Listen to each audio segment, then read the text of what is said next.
What's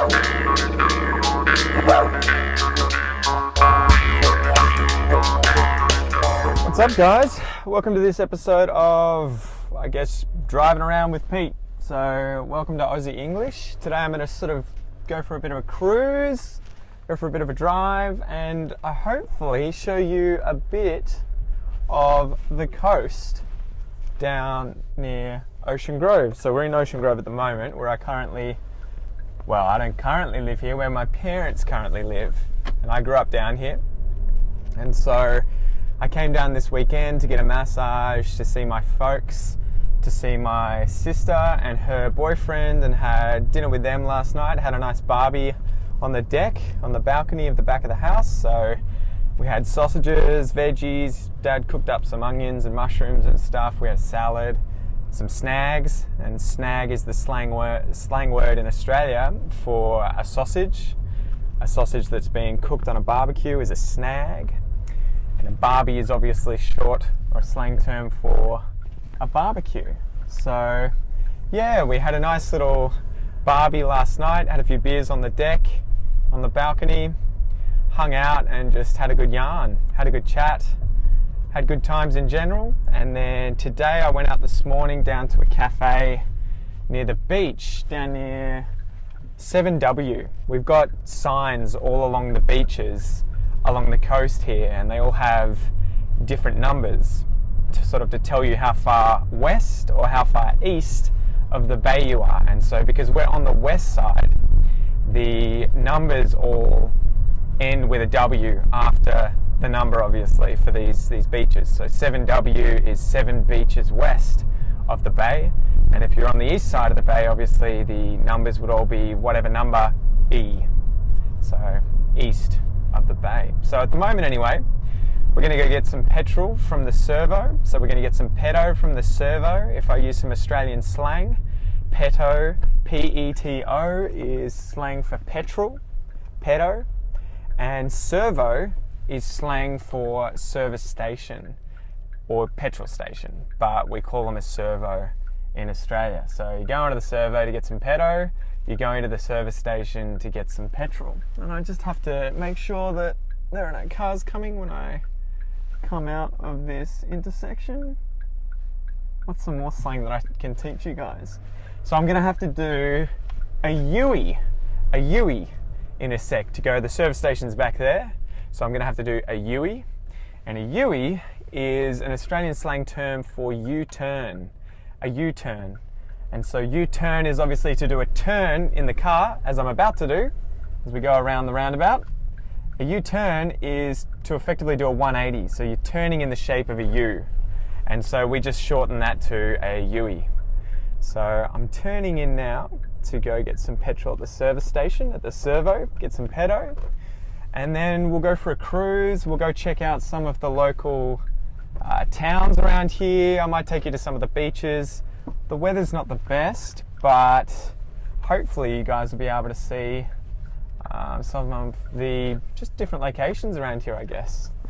And I've just realised that there's no entry to the petrol station from the entry that I just took into the supermarket here. So I have to go around the back and enter through this side. So I had to do another Yui, effectively. Had to turn around again. Anyway. So as you guys can probably see here, we're at the service station. To give you an idea of what a servo is, obviously it's where you get petrol, and you've got options up the top here, unleaded 91, Vortex 95, so those two are different kinds of petrol. And I think the 91 and 95 refers to the quality. So the higher the number, the better the quality, and then you've got diesel. So most petrol stations here in Australia are going to have unleaded petrol, diesel petrol, and also gas. So yeah, a bit of boring information for you there, guys. I might also add here, guys, you can see the ad there, a special for 2 different drinks for $5 down on the left hand side, and that's an ad for Woolworths. And Woolworths is a chain of supermarkets all throughout Australia, and they're often referred to as just Woolies, as Woolies. So W-O-O-L-I-E-S, Woolies. That's something you're going to hear and see all throughout Australia. So that's just another slang term to teach you guys, Woolies.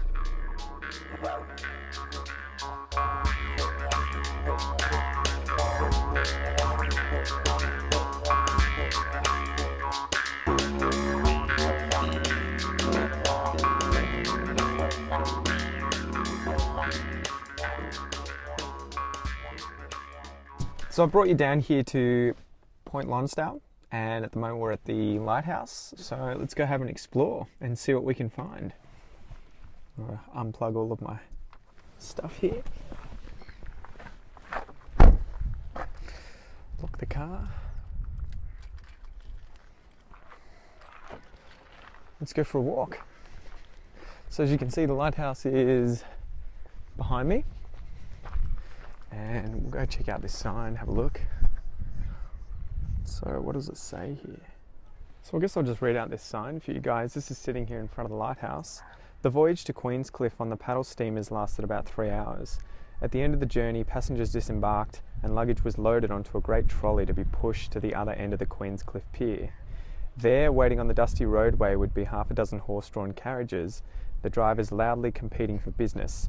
Ear yar, Point Lonsdale. Our luggage would go on the roof. The 3 miles from Queenscliff to Point Lonsdale would take well over an hour, perhaps 2, since there were many stops along the way to drop people staying at one of Point Lonsdale's many great houses.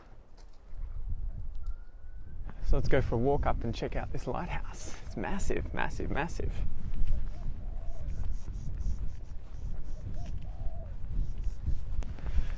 You can get tours here, and I think there's a walk around the lighthouse. We'll go check it out. But also, I think the lighthouse is mainly just used for weather nowadays, weather stations. So there's all these bits of equipment at the top here at the lighthouse used for checking out the weather.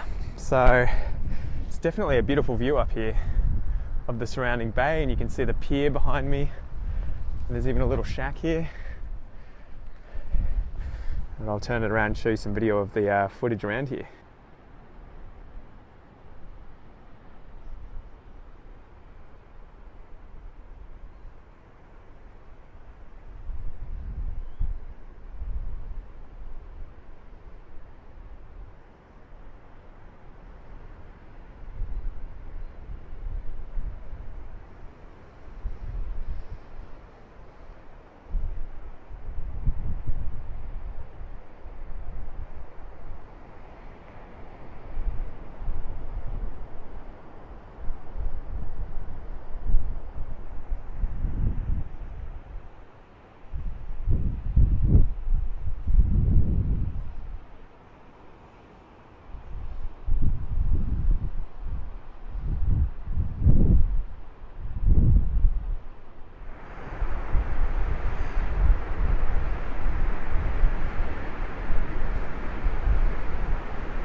So I was just reading this sign, guys, behind me here, and it turns out that even I get to learn things from time to time. There's a saying in Australian English, you've got Buckley's chance, or you've got close to Buckley's chance. And I was reading on this sign the person from which that expression originates, William Buckley. Apparently he was a convict who was born in England. He was convicted, so he was taken to court for some kind of crime and effectively imprisoned and brought out to Australia as a convict. And I'm sure many of you will know that Australia was founded on convicts, or on prisoners, where they were forced to come out here and become the new, group of English people living here. So they were forced to be the colonisers, the people who colonised the country of Australia at the time. And so I was reading on that sign that he came out here in the early 1800s, and as soon as he got here, he actually escaped.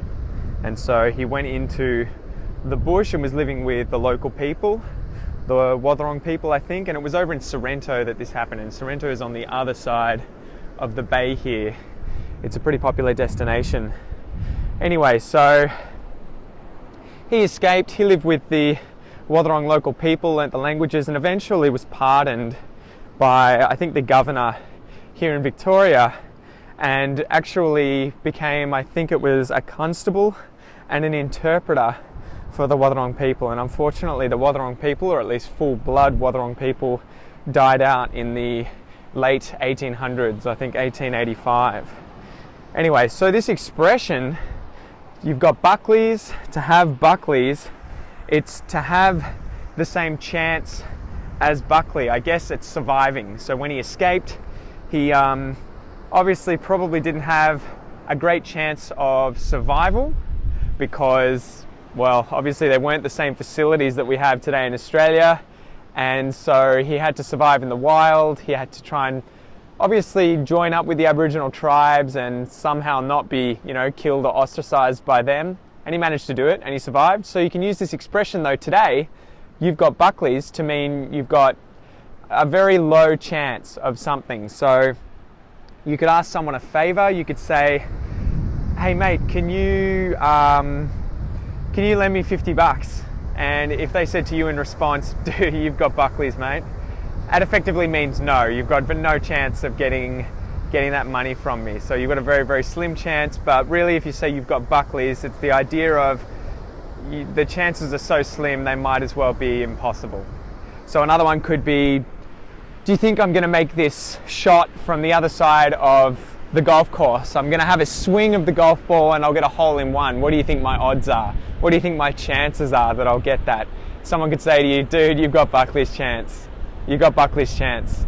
And it's just, you've got no hope, no chance. It's not going to happen. It's impossible. You've got Buckley's chance, mate. You've got Buckley's. And so obviously that can be lengthened to the full, you've got Buckley's chance, which is the common way of saying it today. But it can also be shortened to just, you've got Buckley's. You've got Buckley's. Anyway, that's just a little bit of history that I thought I would tie in there about this area, this lighthouse. He lived in a cave as well for a little while. There's a cave that's around the cove here, apparently, that he lived in for a few months and subsisted in on just shellfish. So he was only eating shellfish. To subsist means to survive or to live. Tends to be off the land, so to be able to get food from your surrounding area and subsist. So you could be a subsistence farmer, for example, where you subsist off what you can grow, off the things you can farm in that area. And so it's uncertain whether or not he actually did live in that cave, or at least the cave that's marked out as Buckley's Cave, but apparently around this area there's a cave. So I might go have an explore and see if I can find it and show you guys a video of it if and when I find it. Anyway, you got to check out the rock formations around here. I'm going to get into this little cave here. All of this stuff is limestone. So limestone is made up of sand, sediment from the ocean, so like the sand that's on the ground here slowly building up. Limestone is built up over millions and millions of years, and it's just layer after layer after layer after layer of sand, shellfish, and all the other little animals and stuff that get stuck in there. And the reason you get these really, really cool lines is because different layers of limestone are obviously different densities, they're different strengths, and they erode at different speeds. And so you'll have these holes like this, these little layers that obviously erode a lot quicker from wind, from water, and thus dig deep into the rock. You get these layers, and then there's these other layers that are obviously eroding a lot slower. And so you have these insane shapes that actually form over millennia. And even these things, like you can see a fossil up here of some kind of shellfish or worm that's grown through the layer here that's then later been fossilized. You can see the hole here, and it's left this track from millions and millions and millions of years ago. And so I just love coming to these areas around around Australia, but around the beach anywhere, where you get to see some really ancient rocks, some ancient landscapes, and it just blows my mind. And if you guys remember the expression to blow your mind, if I've done that before, to blow your mind is kind of like to make you just think, to make you be in awe of something, to just really surprise you. So this stuff, these ancient rocks, and being able to come along and see fossils in them from millions and millions of years ago blows my mind, in that it's just astonishing to me. It makes me think, it makes me wonder. It's incredible. And you can see there's some amazing stuff up here. See if I can point to it. Up here, where you can actually see the bottom of, let's see if I can get my hand in the right spot here, the bottom of this rock has completely eroded out, but there are all of these little divots and holes and crevices left from the animals that were living in that layer at the time. And so it just blows my mind how old this stuff is, and that I'm effectively sitting underneath what was once beaches with wave upon wave crashing down, and you know, these layers building up. So anyway, that's just something I thought of showing you guys here, as it really is some beautiful scenery around Point Lonsdale here. And I'll give you a view, see if I can do it behind me, of the ocean behind me. So it's just a beautiful spot.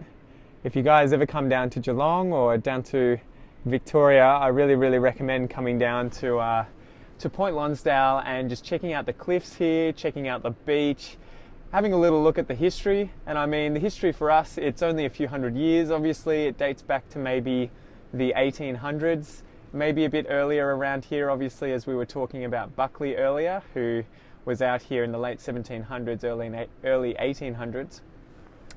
But yeah, there's some amazing stuff to see here, even though it is relatively recent compared to other parts of the world.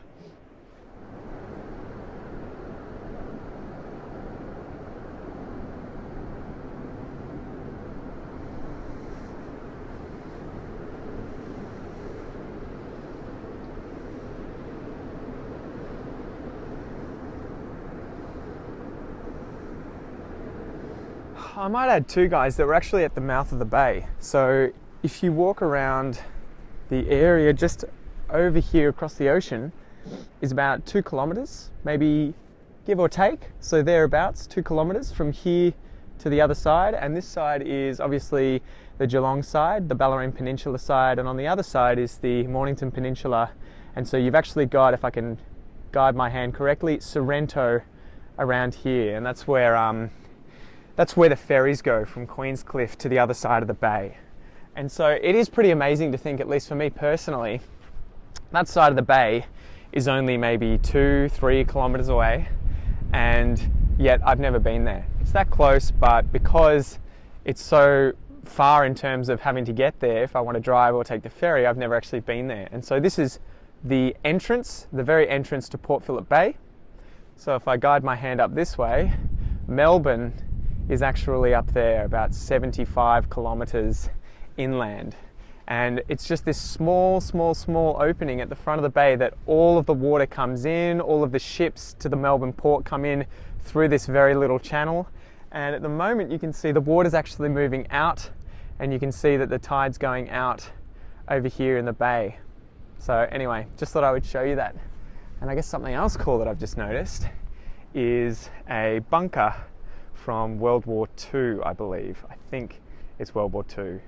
So we have them set up on either side of the bay here that were used to protect the opening of this bay. Anyway, World War II bunker.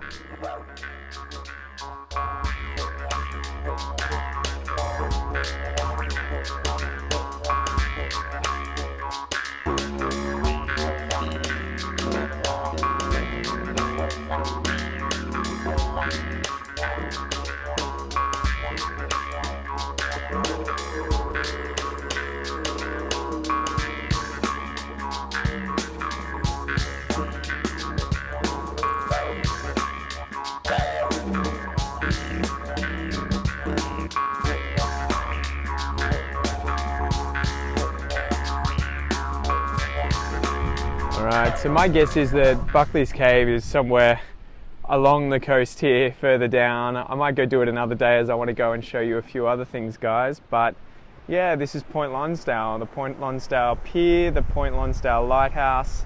It's absolutely beautiful. I definitely recommend you guys come down and check it out at some point. Alright, so I'm walking along the beach here and there was another bunker that you may have just seen, and I noticed some graffiti in it from, it looks like it's been dated 1992. So it just goes to show the random stuff that you find. So I'm going to climb up in this bunker because this graffiti is actually a really cool slang term in Australian English, and it's probably back the front here. So anyway, it reads dodgy. D-O-D-G-E-Y. Dodgy. And so if I sit down here on the little window outside of the bunker, see if I can get dodgy in the background. Probably not. But dodgy just means to be unsafe, not very well made. Shonky is another word.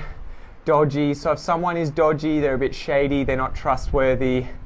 If you think of someone as dodgy, that's how I would use it. So if someone was unreliable, untrustworthy, they might be a friend, they might not be a friend, but if you use the word dodgy, it would mean that someone shouldn't trust that person, they're not reliable. If you use it on, say, machinery, like if you've got a dodgy car, that would mean that it breaks down sometimes, or it's not reliable again. It's that idea of it not being a reliably well-functioning car or piece of machinery, whatever it is that you want to talk about. If it's dodgy, it just doesn't work as well as it should, as efficiently as it should, as it's supposed to. It may work most of the time, but every now and then it breaks down. It doesn't work when you need it to 100% of the time, and so you can just use that phrase, dodgy, dodgy, dodgy, dodgy.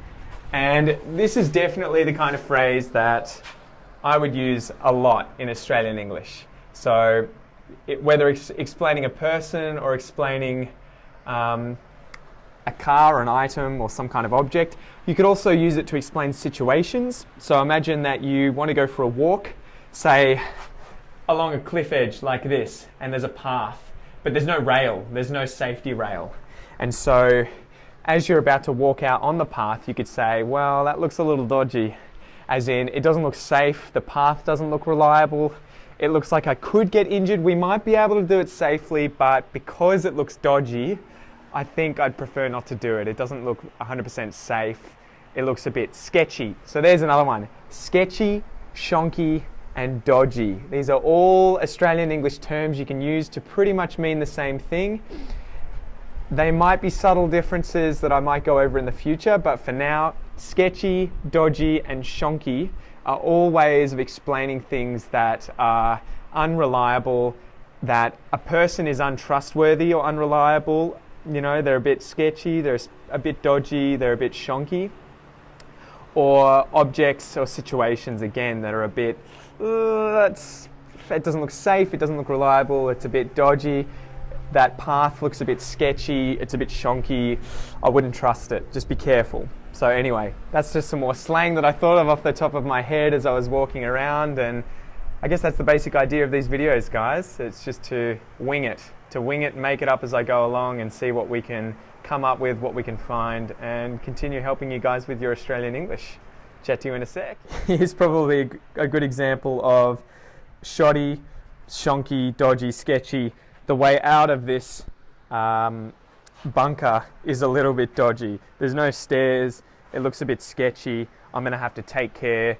I don't want to get injured. So there you go, another one. So there you go, guys. That was just a cheeky little look at Point Lonsdale and the Point Lonsdale Lighthouse. We might go for a little cruise now where I can show you the main street of Point Lonsdale. And I might make this one a video instead of a time lapse, just so that I can sort of chat to you guys and commentate at the same time about stuff. So just driving down past, I guess, the main drag in Point Lonsdale, and the main drag is usually the main street. So imagine like a drag race where two cars are driving or racing against one another in a straight line down a road. Often we use the main drag to refer to the main street, sort of a straight line that goes through a town or city, the main drag. the main drag of Melbourne would probably be Swanston Street, and I've forgotten the name of this street here in Point Lonsdale, but yeah, this is the main drag. So it's obviously a pretty quiet, nice seaside town. This is what I'm pretty used to down here where I grew up. So I grew up in Ocean Grove, which is the next town along the coast, and it was very similar to Point Lonsdale, where it's just very chill, very relaxed. There's a lot of holiday makers who come down, particularly at this time of year.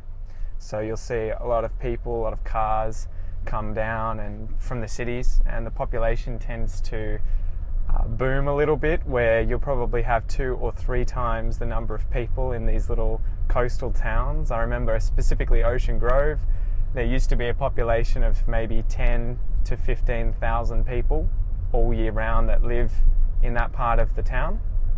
But then during summer or school holidays, you would have massive amounts of people come down holidaying, whether they were staying in camping areas or caravan parks, etc., or they were renting out houses. So quite often you would have people come down and rent houses to stay down here during these periods, and they'd just go to the beach every day. You know, they'd have parties.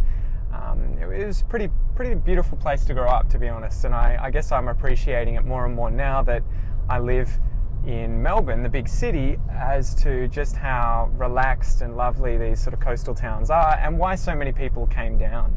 So I remember that growing up in Ocean Grove, I used to always complain about the number of tourists that came down, and getting back to, I guess, the amount of people. So you would have maybe 10-15,000 people that lived in Ocean Grove all year round, and then during summer that would increase up to like 50 to 70,000 people, and maybe it's even more nowadays. So I remember going down to the main beach during summertime, and you would not be able to find somewhere to put your towel. There would be that many people on the beach that there was no space, and you know, you would go out in the water, you would go for a boogie board or a bodyboard, or maybe even a surf, maybe a body surf, maybe just a swim, maybe a paddle, and there would just be no room. There would be so many people at the beach, you know, holiday makers as well as just locals, that there was just no room. And I guess I could use an Australian slang term to explain that situation, where you would refer to that as chock-a-block, or just chockers, meaning that there was a lot of people. So to quickly sum up what chockers or chock-a-block or chock-a-full means, you would use that phrase in Australian English to mean a lot of, or incredibly full. So if there are a lot of people down at the beach taking up space and you can't really find anywhere to sit, you can't get in the water and go for a swim, then you can refer to that beach as being chock-a-block full of people. The beach is absolutely chockers full of people. The beach is chockers. There's just a shitload, a heap, a ton of people down at the beach here. So yeah, that's one little Australian slang term that you guys can practice. I've tried to fill in quite a few Australian slang terms today in this little Point Lonsdale edition. So I hope you guys are enjoying it. I hope you guys like the sort of way that I've set it up, where I'm trying to show you a bit of Australia at the same time as teach you English, teach you guys Australian English, but also just teach you standard English and chat to you as if you guys were here with me in the car. You know, chat to you as if you were a good friend of mine. I'm not really changing how I would speak at all when I chat to you guys. I'm just doing my thing. I'm just talking like usual and trying to share a bit of Australia with you. So let's see if we can find our way through this little part of Point Lonsdale. Hopefully I'm going in the right direction. I haven't been down here, so I thought it'd be kind of cool to go for a little drive and show you guys, I guess, the back streets of these small surf towns. So Point Lonsdale is one where I used to come here all the time because one of my best friends from high school actually lived in a big house across the road from the beach, and so we would always come down here after school or on weekends and hang out with him and go to the beach and just have parties at his house. But yeah, that was a lot of fun. But Point Lonsdale is definitely a very stereotypical town for this part of Australia, definitely down the coast here. So if you guys come down to Geelong, most of you, especially if you're tourists in Australia or you're travelling in Australia or even working but you're here, you're probably going to come down to Geelong in order to go to Torquay, which is that really famous surfing town down near Geelong, past Geelong on the coast. And then you're probably going to turn right once you get to Torquay, as opposed to left, which is the way you'd come to get here. You'd turn right and go down the coast in order to go down the Great Ocean Road. So if you come down here to go see the Great Ocean Road, first and foremost, I definitely recommend that you go down the Great Ocean Road and you check out Aireys Inlet and the Great, what am I wanting to say? The 12 Apostles and all the sites down there. It's an absolutely beautiful part of Victoria. So I definitely recommend you go down there. But then also there are places that are kind of tucked away, hidden away, that don't necessarily have the same kind of big tourist attractions that pull a lot of people, but I would argue are also pretty interesting and worth coming to see, like Point Lonsdale, like Ocean Grove, Barwon Heads and Queenscliff, that will give you a real snapshot, will give you a real idea of what this part of Victoria is like for the rest of us. So for all of, you know, the Australians who live around this area, you'll get to see what our day-to-day life is. Whereas if you go down the Great Ocean Road, you're probably not going to really get a good handle of what it's like to be an Australian who lives in this area. Although you'll get to see some amazing things like koalas, like that part of Australia, the coastlines, and also all these crazy geological features like the 12 Apostles down there. But yeah, so I love these little streets where a lot of people obviously live in the houses on either side of it, but you have these tea trees and banksia trees and gum trees sort of on each side of the road. Especially, as you can see on the left here, the tea trees, they are all over the place here in this part of Victoria. So this is definitely very nostalgic for me as someone who grew up in this area. Whenever I come down here and see these trees, it reminds me of what I think of as home and where I grew up. So I guess we'll just keep driving around. I might just go home after this and put all these videos up and edit this for you guys, and definitely let me know what you think, because I'm wanting to do more travel related stuff like this, guys, where I get to show you bits of Australia whilst also obviously teaching you English and just chatting to you guys, teaching you slang words, teaching you all sorts of expressions that come to mind that I think of that suddenly appear when I'm talking, and explaining them to you guys. As you probably know by now, that's kind of my style, where I don't really want to set things up as a very organized class where I go through incredibly specific basic aspects of English. I'm more interested in kind of hanging out with you guys, spending time with you guys, chatting to you guys, and just explaining words and expressions that come up that I think you guys might have difficulty with or may not be familiar with, that you may not already know well, as they could be Australian slang terms or strange idiomatic and expression terms that I use that are common for me to use, that may not otherwise be incredibly common for you as someone learning English anyway. So this is the main drag, I guess, again on the way back to Ocean Grove. So it's just another straight line street that goes and heads back to the town that I'm from. I might chuck it onto a time lapse here, guys, where you can watch me do this trip in probably something like 5 or 10 seconds. Anyway, I'll see you in a sec, guys.